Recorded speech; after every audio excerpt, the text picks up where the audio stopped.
सब हम लोग इतिहास डिपार्टमेंट में है, हिस्ट्री डिपार्टमेंट में है। तो मैं सबसे पहले इतिहास के महत्व से शुरू करूंगा। तो मैं चाहूंगा कोई बताएगा इतिहास क्या है, व्हाट इज हिस्ट्री। कोई एक्सप्लेन करेगा? कोई स्टूडेंट? सब लोग तो पढ़ चुके हैं ना? सारे स्टूडेंट हमारे मुझे लगता है पोस्ट ग्रेजुएशन के हैं। कोई स्टूडेंट बताएगा व्हाट इज हिस्ट्री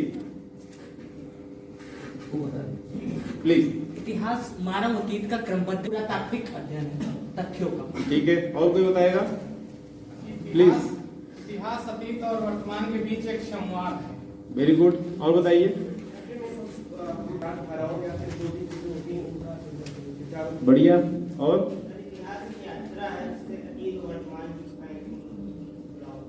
कोई उसकी व्याख्या करते हैं। तो जो आप लोगों ने बताया वही निकल कर गया था। इतिहास जो पुरानी घटना है उसका क्रमबद्ध अध्ययन। एम आई राइट? ठीक है, बट इतिहास को हमें बहुत ही ब्रॉड लेवल पे देखने की जरूरत है। ठीक है, इतिहास केवल प्राचीन का क्रमबद्ध अध्ययन नहीं है। कैसे जब सर्वप्रथम अब इसका डायनेमिक्स बहुत चेंज हो गया है आज की डेट में। जब हम देखेंगे इतिहास के बारे में, जब कल्हण ने पहली बार जो पुस्तक लिखी राजतरंगिणी, सभी को पता है? yes, sir। तो वहां से लेके आज तक जो इतिहास लेखन है उसमें बहुत ज्यादा चेंजेस आ गए हैं। कितने तरह के इतिहास लिखे जा सकते हैं और उनकी कितनी फील्ड हो सकती है, हमें अध्ययन से पता चलता है। जब राजतरंगिणी को पहला उसको स्थान दिया गया हमारे इतिहास, भारतीय इतिहास का सोर्स के रूप में जाना जाता है, सही है ना? लेकिन उसमें किसी राजा के जो भी वृतांत है उसके बारे में लिखा गया है। लेकिन आज जब हम इस स्टेज पे हैं, आपने अभी एक पुस्तक लॉन्च हुई थी युवल नोह हरारी की, पढ़ी है किसने? किसी ने पढ़ी है? उसमें तो उन्होंने फ्यूचर का भी इतिहास लिख दिया है, लिखा है कि नहीं? तो इससे पता चलता है कि हमारा कितना डायनेमिक्स, कितने तरीके के डायनेमिक्स हो गए कि फ्यूचर का भी इतिहास लिखा जा सकता है। पहले जब इतिहास लिखे जाते थे तो उस समय केवल राजाओं महाराजाओं के बारे में लिखा जाता था, ठीक है ना? बाद में और डेवलपमेंट हुए इतिहास लेखन में, फिर हुआ नहीं, केवल राजाओं महाराजाओं का रोल नहीं इतिहास में, किसके किसके रोल है। पिछले जब राष्ट्रीय आंदोलन चल रहे थे उस समय ये बताया गया नहीं, जो नेशनलिज्म, जो राष्ट्रीय लेखक है, उन्होंने कहा सबके रोल है, जो हमारे पीजेंट्स हैं, जो हमारे किसान हैं, जो हमारे गरीब लोग हैं, जो व्यापारी हैं, सबका इतिहास में योगदान है, तो उनके बारे में लिखा गया। कम्युनिस्ट जो लेखक हैं वो अपना इकोनॉमिकल वर्ग संघर्ष के रूप में देखते हैं, ठीक है।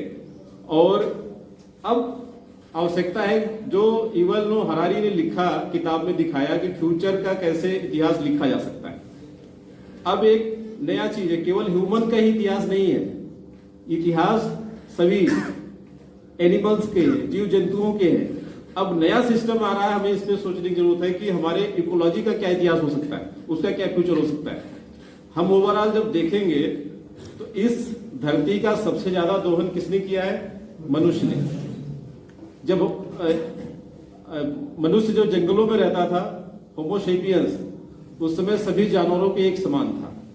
ह्यूमन डेवलप करते करते यहां तक आ गया, बट हम आज की डेट में कहीं भी सोचते हैं, कोई डेवलपमेंट अगर करने की सोचते हैं, अगर एक पॉइंट पे डेवलप होता है तो वो हमारी इकोलॉजी की कीमत पे होता है।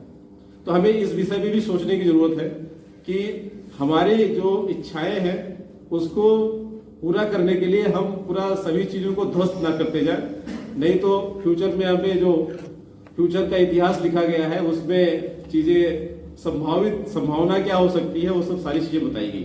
तो इस पे भी हमें विचार करने की जरूरत है। इतिहास,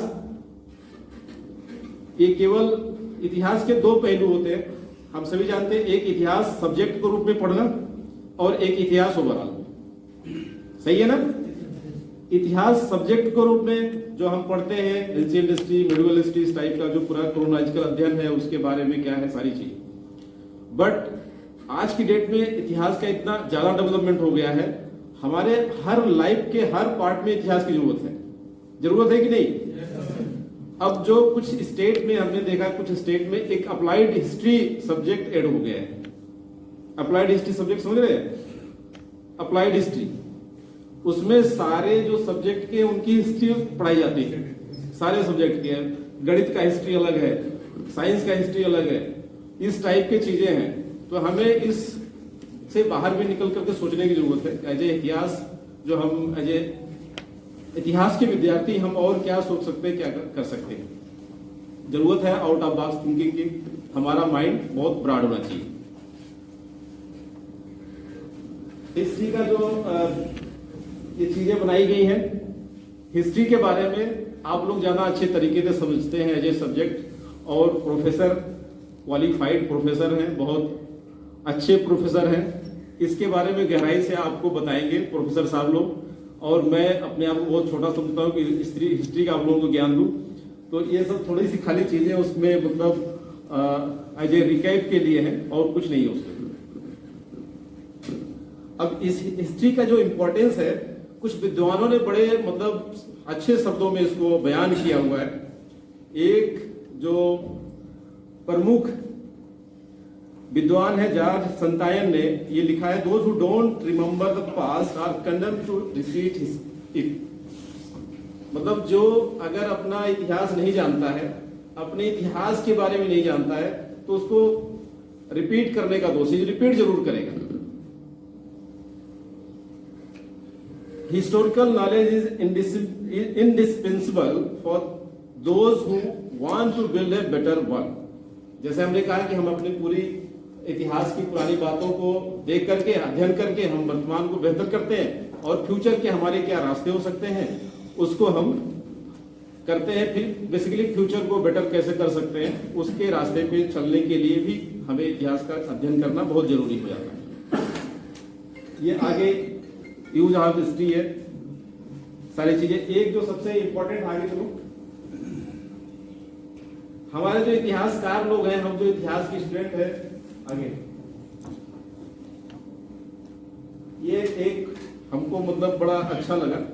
इसमें लिखा, those who don't study history are doomed to repeat it, yet those who do study history are doomed to stand by helplessly while everyone else repeats. ठीक है, इतिहासकार की समस्या, इतिहास का जो स्टूडेंट है, इतिहास का विद्यार्थी, प्रोफेसर, उसके लिए समस्या है। दूसरा रिपीट करता है, इतिहास की गलती दोहराता है, वो कुछ कर नहीं सकता, उसकी कोई हेल्प नहीं कर सकता, केवल खड़ा होकर के देख सकता है। सही है ना? और जो नहीं अध्ययन करेगा वो जरूर रिपीट करेगा। आज की डेट में हम किसी का बेसिकली किसी का अगर हम किसी व्यक्ति के बारे में जानना हो तो भी हम उसका बायोडाटा ढूंढते हैं, उसका बैकग्राउंड देखते हैं, उसका हिस्ट्री देखने का प्रयास करते हैं, कहां से बिलोंग करता है। तो इतनी छोटी छोटी बातों में हमारे हर जीवन के हर पार्ट में हिस्ट्री समाई हुई है, बट हम उसको फील नहीं कर पाते। हमें जरूरत है कि उसको मतलब देखने की, अध्ययन करने की और आत्मसात करने की। हमारे लाइफ के हर पार्ट में हिस्ट्री है। जब भी हम कोई चीज करने की कोशिश करते हैं, बैकग्राउंड जरूर देखते हैं। किसी भी फील्ड में, साइंस की फील्ड में, गणित की फील्ड में, आर्ट्स की फील्ड में, या पॉलिटिक्स की फील्ड में, इकोनॉमी की फील्ड में, कहीं पर भी अगर कोई घटना होती है, as a police officer, policing के क्षेत्र में कहीं हम घटनास्थल का विजिट करने जाते हैं, उसका बैकग्राउंड देखते हैं। तो मैं समझता हूं कि जो हिस्ट्री के स्टूडेंट हैं वो इसको बेहतर तरीके से समझ सकते हैं, जान सकते हैं, एनालाइज कर सकते हैं और अच्छे कंक्लूजन पे पहुंच सकते हैं। एक जो हिस्ट्री पढ़ने से जो एक सबसे ज्यादा आपकी जो पावर है ना, एनालिटिकल पावर बढ़ती है। तो हर सब्जेक्ट को आप उसी हिसाब से देखते हैं, एनालिसिस के हिसाब से। ये सब मोटी मोटी बातें रही जो हिस्ट्री के इंपॉर्टेंस से संबंधित है, और इसके बारे में मैं ज्यादा चीजें नहीं बोलूंगा, क्योंकि मुझे मेरे द्वारा बोलना बस छोटी बात होगी। आप प्रोफेसर साहब लोग हैं, ये बेहतर तरीके से बताएंगे। मैं आता हूं, जो इलाहाबाद अपना यूनिवर्सिटी है, इलाहाबाद यूनिवर्सिटी, इसका जो इतिहास रहा है, आप जब यहां आते होंगे, आगे जब क्लास में हम पहली बार आते हैं, पहले इंटर करते ही ये हम लोगों को लोगो दिखाया जाता है कि नहीं? सभी को पता है? कोई इसका मीनिंग बताएगा? बताइए कोई पीछे से। ये क्या है, कोई पता है किसी को? कोई बताए? हाँ बताइए, खड़े हो जाइए। मीनिंग क्या है? जितनी शाखाएं उतने पेड़, मतलब जितने लोग होंगे उतने तो कभी आपने फील किया इसका? देखिए, जिसने इसके लोगों को बनाया है, इस यूनिवर्सिटी का इतिहास कितना साल हो गया? 135। ठीक है, ये बहुत लेजेंडरी है, बहुत इंपॉर्टेंट है। इसमें एंट्री करना बड़े सौभाग्य की बात मानी जाती है। इलाहाबाद यूनिवर्सिटी ऐसे नहीं, ऑक्सफोर्ड ऑफ द ईस्ट कहा जाता है ना, सभी जानते हैं, कंडेंस है। इस लोगों को इंपॉर्टेंस समझिए, जितनी शाखाएं उतने ब्रिज। कितना मतलब दूरदर्शी रहे होंगे जिन्होंने इसको डिजाइन किया होगा। ठीक है, हम इस लोगों से क्या सीख सकते हैं? हमारे मतलब सोच के ऊपर डिपेंड करता है। हम किस पर्सपेक्टिव में सोचते हैं उस पर डिपेंड करता है। जैसे कि एक पेड़ से एप्पल गिरता है, न्यूटन जैसे विद्वान को उसमें गुरुत्वाकर्षण का नियम दिखाई देता है। ठीक है, और एक एप्पल जंगल में सोते हुए खरगोश के ऊपर गिरता है तो उसको आसमान गिरता हुआ दिखाई देता है। तो पर्सपेक्टिव जो होता है, जो सोच होती है, वो बहुत इंपॉर्टेंट रखती है। अब इस लोगों से आप क्या संदेश ले सकते हैं, ये आपके ऊपर है।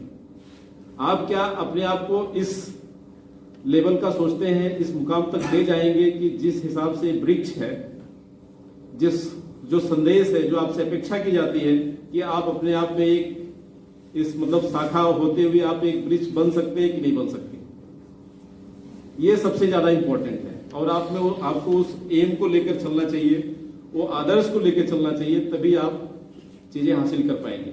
इस इलाहाबाद यूनिवर्सिटी का 135 साल पुराना इतिहास है और यहाँ पर एडमिशन होना बड़े सौभाग्य की बात मानी जाती रही है।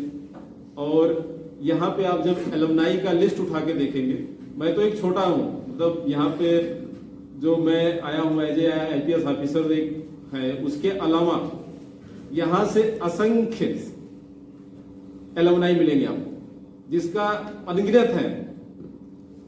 मतलब पूरे वर्ल्ड में यहाँ से लीडर बने हैं।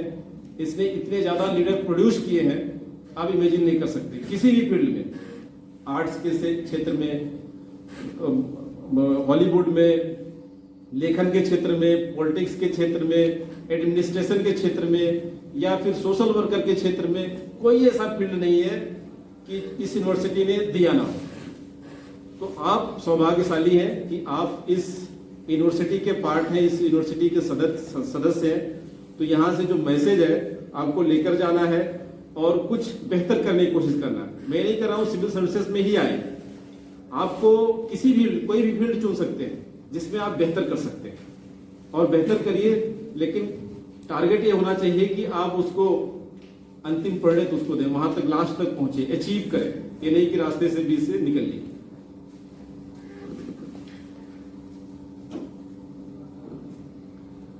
जो मैं बात करना चाहता हूं